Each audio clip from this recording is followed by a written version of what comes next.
It's playtime. It's family time. It's anyone and Everyone's time. it's circle Circle time.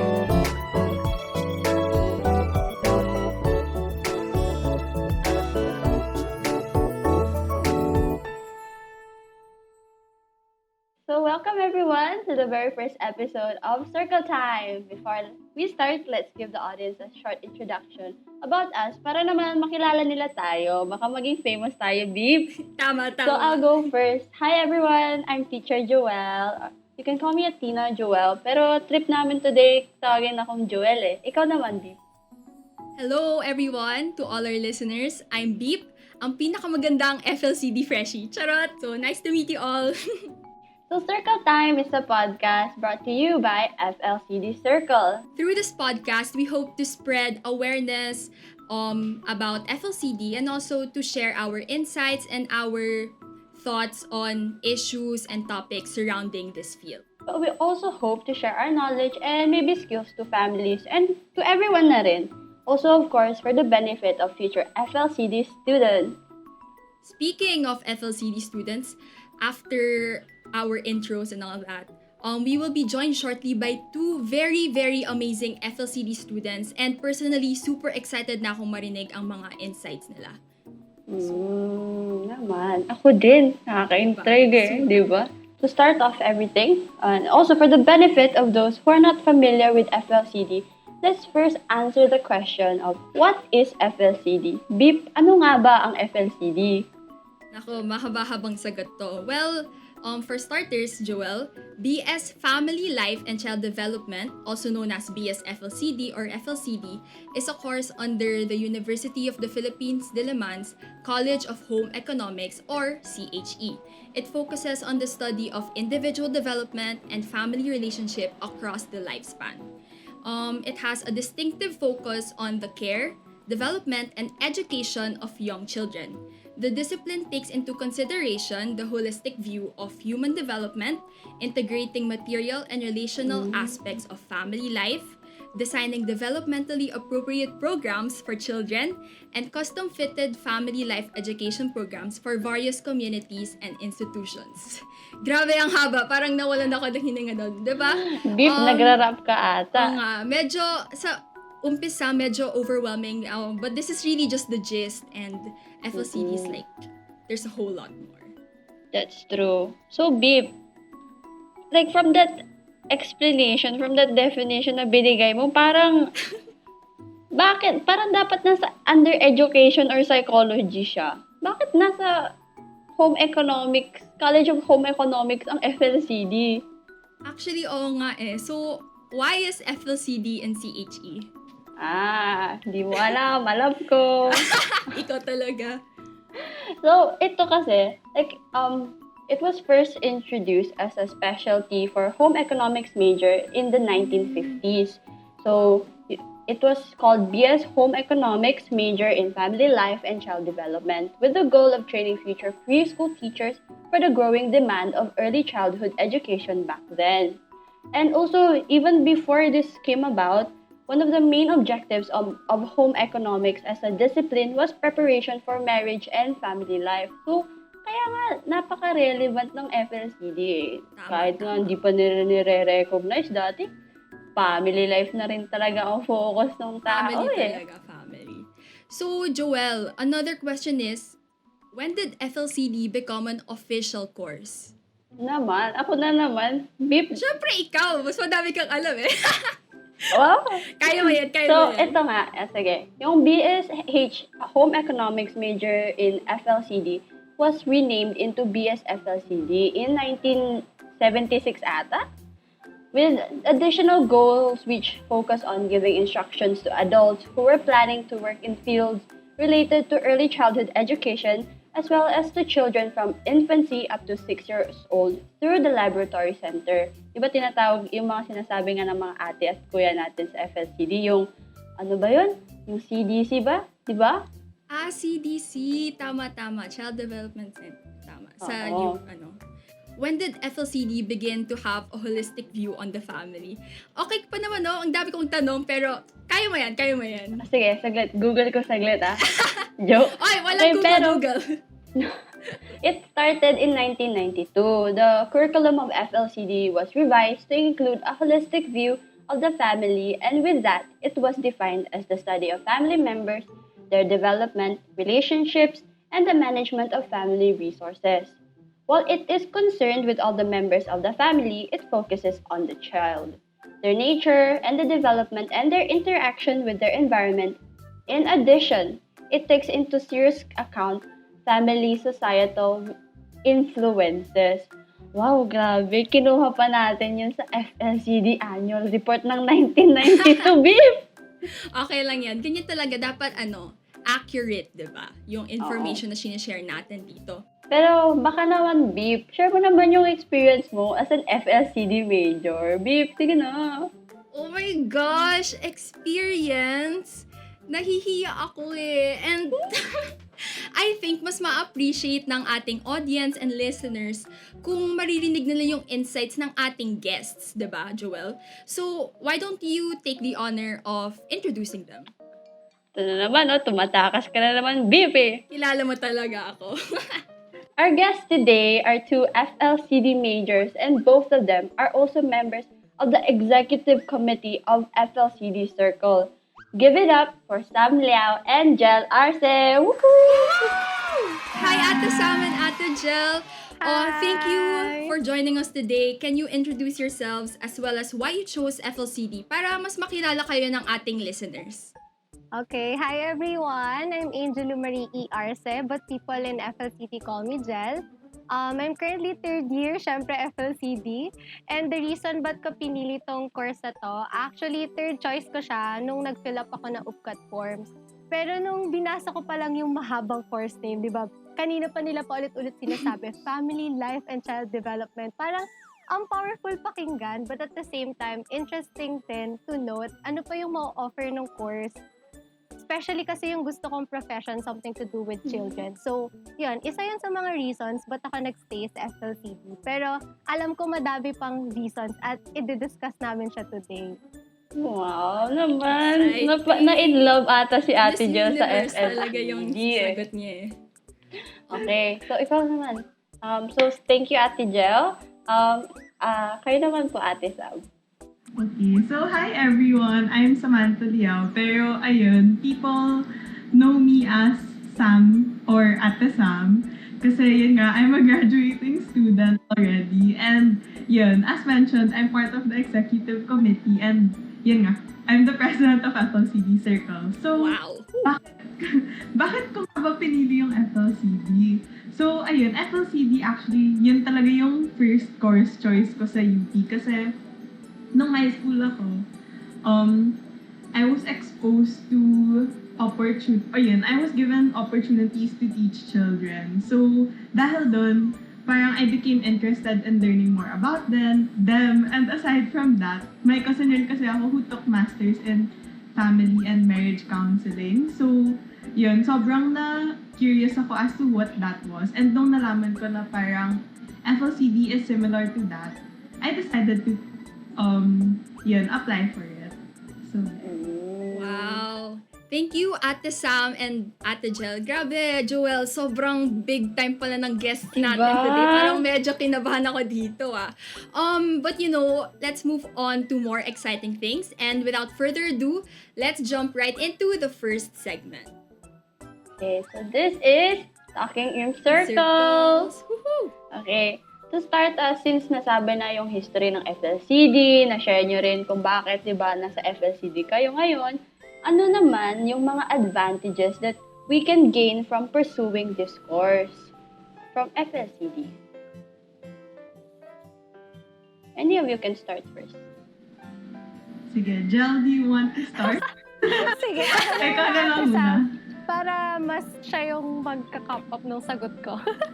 Pero, siguro since I'm currently taking Practicum kasi third year na siya sa new curriculum, dun ko na-realize na yung FLCD kasi, it would really help you develop your interpersonal skills. And syempre useful yun in any field, mapa, meds, student ka man sa future or preschool teacher, research or social work, alam mo magagamit mo siya as long as na-develop mo yung magandang interpersonal skills. And at the same time kasi, we work with children we work with their families, their relatives, and also different institutions that cater to family and children. So, at the same time, nade-develop din yung professional skills mo. And maganda siya kasi, alam mo yun, habang undergrad pa lang, nalalaman mo na yung attitude mo towards work or how open you are when it comes to criticisms and paano ka ba makipag-work with other people. So, I think madaming advantages pero ito yung sa tingin ko unique when it comes to effort. Bata talaga yung number 1 eh. Oo, sobrang versatile talaga ng FLCD. Solid course. To what Jel said, so, ayun nga, like she mentioned, di ba, parang, yun, mas magiging understanding tayo towards other people. Not just towards children, pero yun, people of all ages. And, yun nga, we get to gain a better understanding as to why people behave a certain way. And this can be very helpful, especially when we work with other people. Like, yun nga, as mentioned by Jel, in organizations or sa future professions rin natin. And aside from this, it can also help us with our relationship sa family members natin and sa friends natin. Especially, yun nga, like, when they ask for help from us or kapag na-involve tayo with misunderstandings with them. And then, then I guess with regards to children, ang advantage would be we become aware of the things that we can do to help them in developing their skills through developmentally appropriate practices. So, for example, when we come up with activities, hindi lang naman tayo nagbibigay ng activities kasi masaya siya. Tinitignan, parang yun, kailangan na tignan talaga natin yung interests nila, yung abilities, and yung cultural background na rin nila para maging mas appropriate or yun, mas maging fitted sa children yung activities and mas makatulong yun in developing their skills. Wow. Oo. Super common phrase talaga yung developmentally appropriate dito sa FLCD. Diba? Oo. Beep, ikaw. Una kong naiisip kapag, nakakakita ako ng activities ng children. Kahit freshie pa lang, parang mapapaisip ka na ko, ano ba to? Developmentally appropriate ba to para sa children? And, syempre, mas madami kang matututunan kung sa second year, third year, until you graduate. So, ayun. Exciting talaga. Yung podcast na to dapat developmentally appropriate din para sa ating listeners. Tama naman. Pero sige, moving on. Kapag tinatanong ako may short kwento lang ako. Kapag tinatanong ako ng relatives ko, or actually anyone else, anyone, like when I talk to them, pag tinatanong nila ako kung ano yung course ko, sinasabi ko, BS FLCD. Tapos sasabihin nila, ano yun? Tapos sasabihin ko, sige, BS Family Life and Child Development.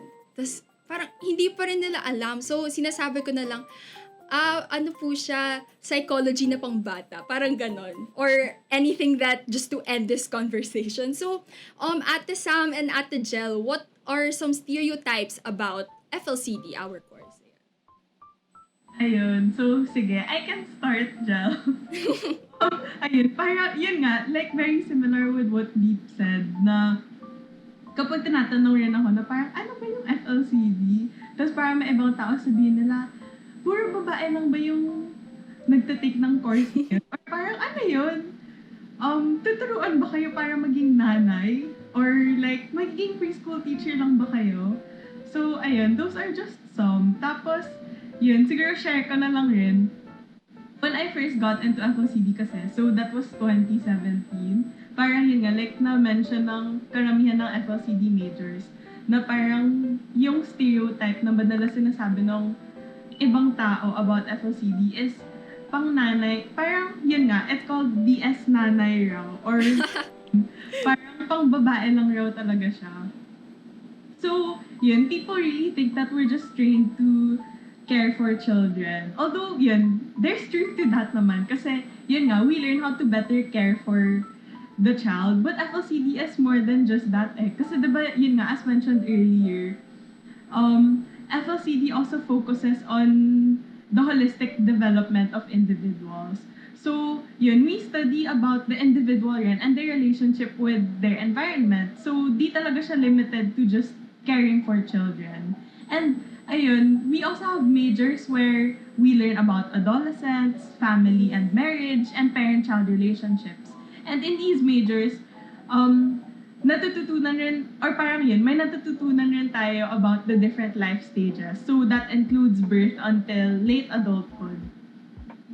And, ayun, although na ito yung stereotype na madalas marinig about FLCD before, hindi ko na siya actually narinig masyado now. Like, I hear it less often. And it's actually a good thing kasi diba, it means yun na parang people are actually discovering our culture and understanding what it really is. So hopefully, more people will take interest in it and will take it up as well.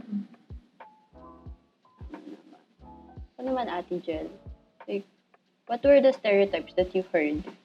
Actually, walang pinagkaiba sa mga shinare nyo. As in, laging ganun, ano yun, may course palang ganun. Di ko alam nag-exist pala siya.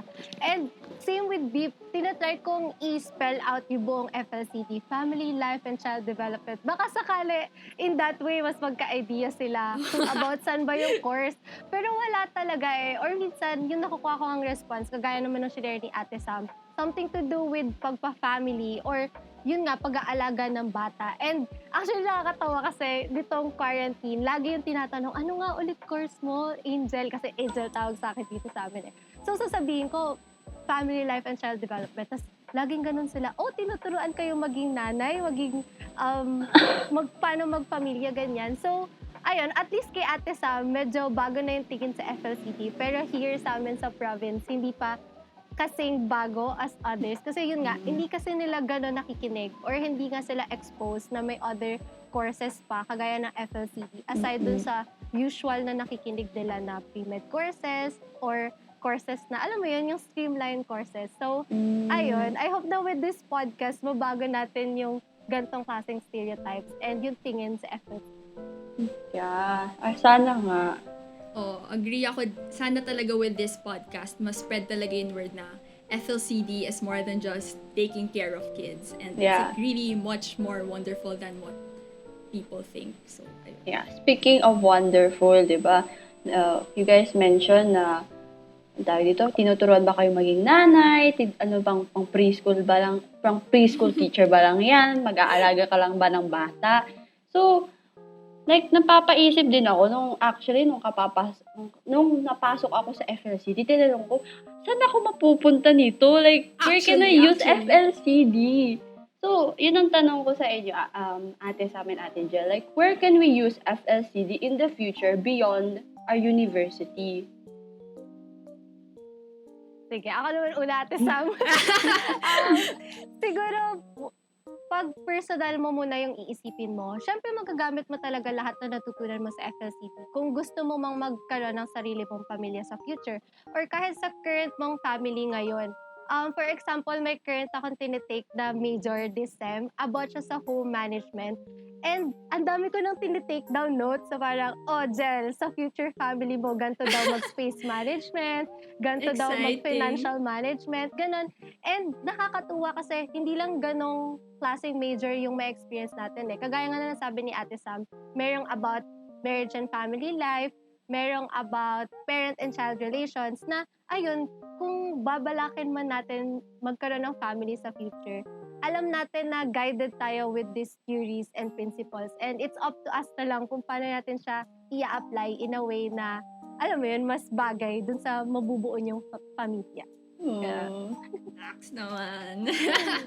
Gusto ko lang yun mag-add dun sa sinabi ni Jel. Agree sa lahat ng sinabi niya. And, ayun, magagamit rin natin talaga siya kapag may sarili, yun, kapag may, na tayo, mga anak na tayo, or dun sa mga pamangkin or younger cousins natin. Kasi, diba, at least, alam natin kung anong gift yung pwede ibigay sa kanila. Hindi, joke lang. Ang ganda na natin. Kidding aside. Very specific pero cute. Totoo naman, diba? Actually. Developmentally appropriate yung mabibigay sa atin na kanila. Pero, ayun, aside from that, makatulong rin kasi yung FLCD and bata dun. In many other ways. So, at first, akala ko rin talaga na sobrang limited lang ng pwede mong gawin after taking up FLCD. Pero, in reality, sobrang dami pala. As in, I know people, or parang I have friends who go to med school, tas yung iba nagtatake na ng law, or parang, there are others naman who become school administrators or who go into special education. Tas meron din actually na nagiging developers ng toys. So, yun. Siguro later, mas makakwento natin kung bakit or like, paano ka magiging toy developer if FLCD yung course mo? Pero, ayun, personally also, I'd say na yun nga, in the future talaga, sobrang magagamit mo siya. Kasi, di ba, as mentioned by Jel, parang nade-develop yung interpersonal skills mo. So, di ba, yun, as we grow older, sobrang mas marami tayo na kikilalang tao, we interact with more people. So, in the future, when we work and would communicate with others, sobrang magagamit talaga natin lahat ng natutunan natin in FLCD. So, Naman. Sana all makadating ng med school, beep. Grabe. Pero alam mo na, excite ako dun sa toy maker. Parang, oh my gosh, parang iniisip ko tuloy yung future plans ko. Like, pwede ba ako maging toy maker? Ganun. Oh, beep, go. Go, beep. I will support you. Hindi pa natin sure. Pero, actually, totoo yung mga sinabi nila. And like, personal experience ko. Freshie pa lang ako, pero na-apply ko na yung parang natututunan ko about adolescence sa younger sister ko. Parang, how can I approach my younger sister more properly para mas maganda yung communication namin. Something as simple as that, na-apply mo talaga yung FLCD eh. Diba? Yeah. Ang cool, Like, grabe. Like, you can see it, like, immediately pagkatapos ng lesson mo. Ay, where can I see this? Ay, tama ba yung... Minsan nga napapaisip ako, tama ba yung pagpapalaki sa akin ng magulang? Oh my God. Like, Baka that's for a different ako? podcast na. Okay. Ayun. Like, really simple things to more, like, with just the grasp of a toddler to more grand things. Parang nakikita mo talaga yung FLCD eh. Pero, moving on to our next question. Ate Sam and Ate Jel, who are the people involved in FLCD? Sobrang dami. Yes. Sino Diba, sila?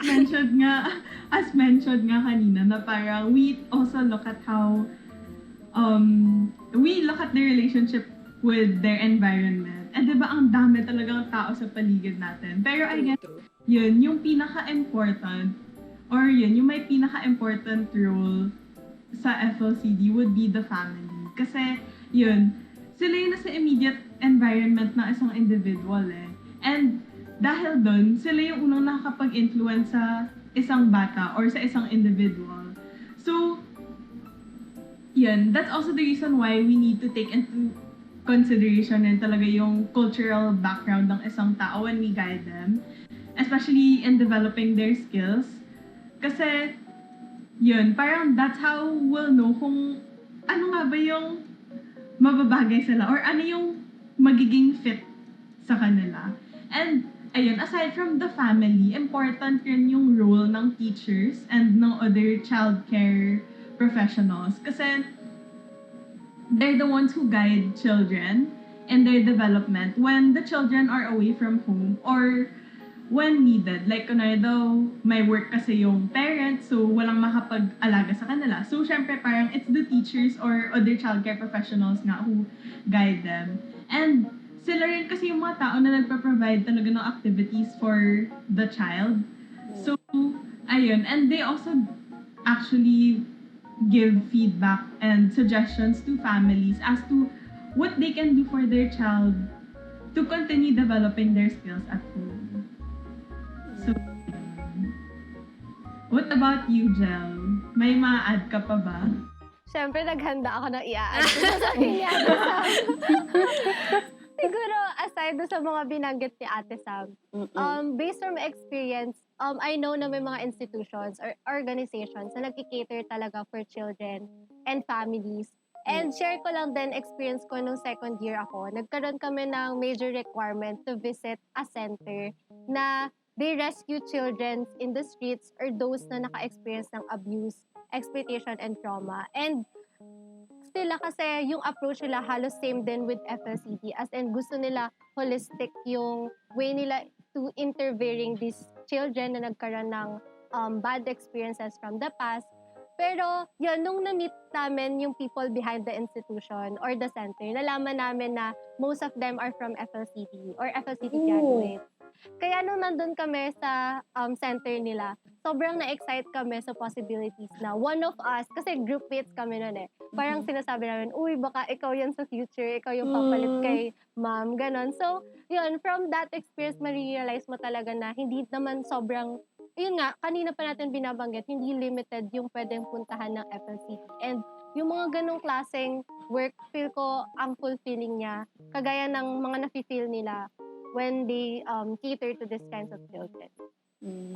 Tama. Naman. So like, FLCD is so inclusive. Like, everyone, it's about everyone. Galing. I think also like, I like how they approach it. Ewan ko, yung pagka-FLCD ko nagkikick in. Like, when they analyze that question, parang yung sagot nila, pang Bronfenbrenner. From the child outwards Like, talagang nakakatuwa naman. Like, you can see how the application of FLCD is really like everywhere. Yung ma-apply mo talaga siya kahit saan. So, like, I think, from home, tas bigger environments, makikita mo talaga yung FLCD Why should people choose FLCD? And why is FLCD important as a discipline? Yan, endorse na yan, guys. Come on. We need more people. Go Ate Jella natin Sam. Sige. Ako ba muna? Or, sige, ako na mauna. Ayun, actually, sa FLCD, ang dami mo talagang matututunan about yourself, your family, and ayan nga, kanina pa natin na-mention about children also. So, ayun, sobrang flexible talaga na course yung FLCD. And I really think that whichever path you choose to take after FLCD, sobrang magagamit mo talaga lahat ng matutunan mo. So, whether you choose med school, business, law, counseling, special education, or kahit anumang field yan, sobrang magagamit talaga yung FLCD. And, ayun, diba kanina na-mention ko rin yung parang toy developer. And FLCD din, na-challenge yun talaga yung creativity natin. Partly because, yun nga, since we're focused also in caring for children, diba may practicum experience kasi tayo sa preschool or yun nga, sa UP Child Development Center. And doon, we actually get to experience making teacher-made materials or TMMs. So, ayun, ano ba yun? Para siyang, yun, I mean like, ano nga ba yung TMMs? Ano siya? Parang toys na ginagawa ng teachers for the children. So, diba, pwede ka rin actually maging developer ng toys and go into business. So, di lang talaga siya pang preschool, guys, or med or law. So, ayun, ang dami talagang pwede. Ayan, mga narinig nyo na. Super dami talagang pwedeng gawin kung mag-FLCD ka. Ikaw naman, Ate Jel. Ayun, I agree with Ate Sam. Feel ko kanina pa naman kami madaming nabibigay na reasons sa nakikinig sa atin at sa nanonood. Pero for those na confused pa rin kung ano yung gusto nilang i-take sa college, ngayon pa lang, sinasabi ko na sa inyo, it's a sign na lagay nyo na yung FLCD dyan sa UPCAT forms nyo. Kasi, yun nga, in FLCD, it allows you kasi to have a deeper understanding of a person's development in the context of the family. So, ang ganda niya, in a way na nakikilala mo yung sarili mo, nakikilala mo saan ka pa ba pwede mag-grow, saang aspect ka pa pwede mag-develop. At the same time, mas naiintindihan mo yung dynamics nyo in the family. Bakit ba mahalaga may boundaries at the first place? Bakit kayo may rules? Bakit kayo may roles? So, ang dami mo pang mas maiintindihan while taking FLCD. So, ayan, sa mga confused, ulitin ko ulit, ito na po yung sign nyo. Take FLCD kasi FLCD best course yan. Siyempre para sa amin, bias kami. Tama. Agree. If you're looking for signs, ito na. This is your sign. Don't look anywhere else. Dito na kayo, FLCD, ayan. So, bago pa humaba ang ating usapan at baka mag-overtime pa tayo, pause muna tayo dito sa ating segment na Talking in Circles. And now, let us move on to our next segment. Grabe, super excited ako for this. Yes, naman. So we have prepared a little game for the guests, for Ate Sam and Ate Jel, and it's called Can You Do It? Wow! Diba? Gets niyo ba? Ang witty! I like Sip that. yan. Ganun ang fun. Yes. So, ang rules naman ng game, very simple lang. So, you just need to answer the following questions as fast as you can within 1 minute. So, parang tayo, fast talk with Boy Abunda. Ganun. Pwede ba yun? Pero FLCD version. FLCD version tayo. Yan. So, Ate Jel and Ate Sam, can you do it? Grabe, parang kinakabahan ata kayo Parang may konting pawis-pawis dito. Parang ano kaya tatanong nila sa amin? Hindi, don't worry, fun to for sure. Rinig namin yung mga heartbeats yung gano'n. Ate Sam, your 1 minute starts now. Who is your favorite proponent? John Dewey. Read or watch? Watch, syempre. Watch. Indoor or outdoor for child development activities? Outdoor. For child development materials, digital or non-digital? Non-digital. Non-digital. Be a kid your whole life or be an adult your whole life?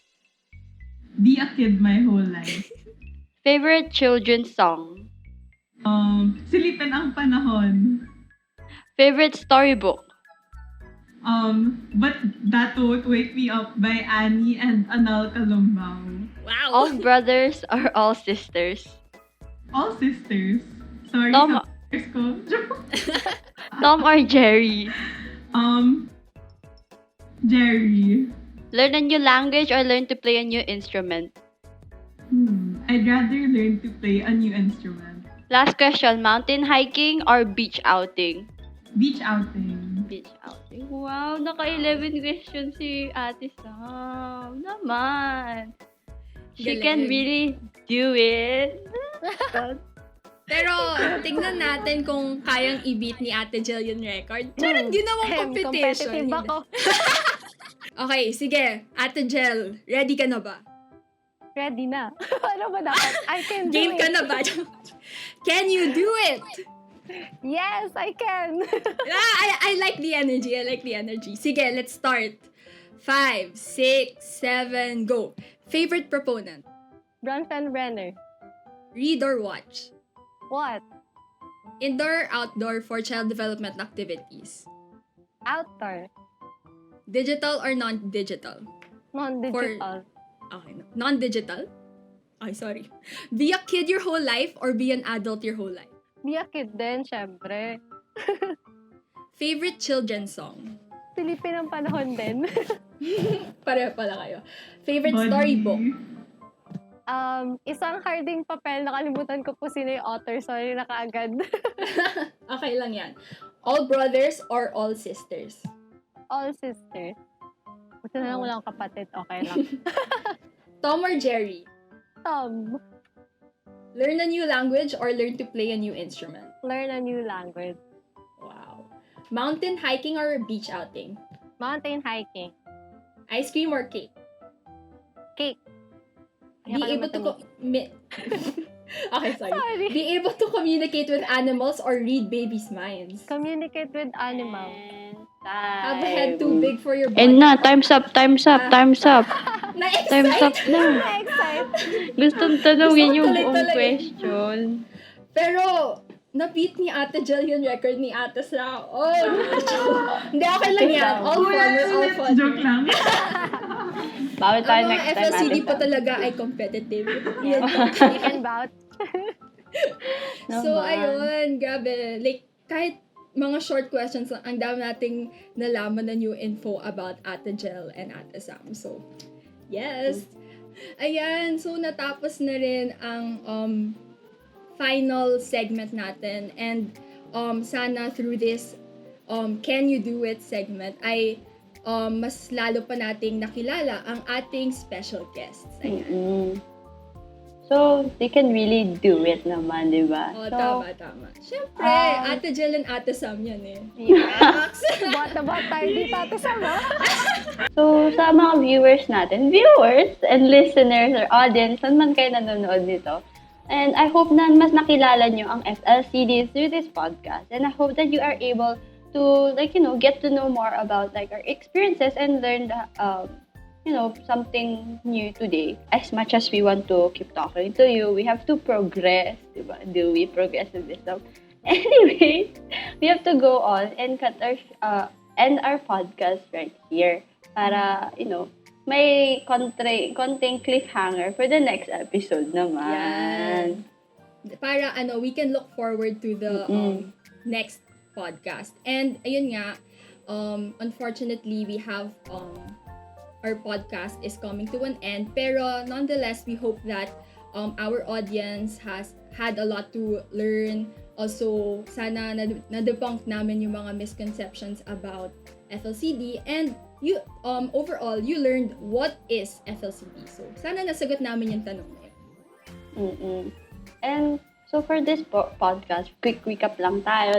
We got to introduce the BS family life and child development, as well as answer questions regarding it, like its advantages, some stereotypes, its uses, and the people involved in it, its importance, and how to further it as a discipline. Just to end, we just really want to thank our guests, Ate Jel and Ate Sam, for sharing your insights. As hosts, madami kaming natutunan, and most likely, pati ang ating audience ay marami rin silang nakuha from this podcast. So, ayun, thank you talaga. You the best. Wow!